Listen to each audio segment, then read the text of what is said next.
Je vais multiplier ce nombre par 100. Alors d'abord, quel est ce nombre?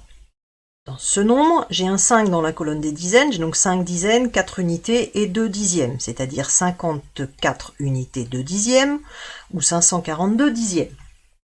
Je voudrais multiplier ce nombre par 100. Quand je multiplie par 10 d'abord, si je multiplie par 10, les unités vont devenir des dizaines, les dizaines des centaines, etc. C'est-à-dire que tous les chiffres qui composent ce nombre vont être écrits dans la colonne qui est juste à gauche. Donc 54 unités de dixième va devenir, je fais glisser, 542. Si j'enlève mon tableau, j'ai bien obtenu 542, c'est ce que je cherchais à obtenir. Maintenant, je reviens au nombre que j'avais au départ, à savoir 54,2 finalement, puisque la virgule est juste derrière l'unité, c'est ce qui me permet de repérer l'unité. Maintenant, je voudrais multiplier ce nombre par 100.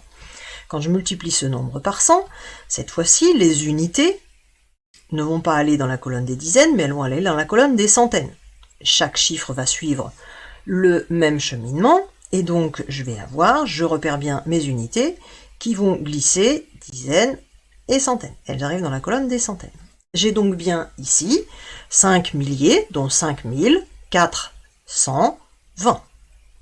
5420, c'est le nombre qui est écrit à cet endroit. Alors évidemment, on n'a pas l'habitude de le voir écrit sous cette forme-là, parce qu'effectivement, 5420, si je retire ici le tableau, c'est pas écrit 5420, c'est écrit 542.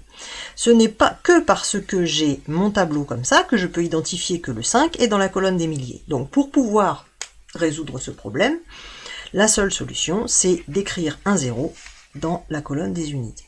Donc en fait, on va se retrouver à écrire des zéros dans la colonne des unités à chaque fois que la colonne des unités est vide pour pouvoir retirer mon tableau et lire quand même le nombre.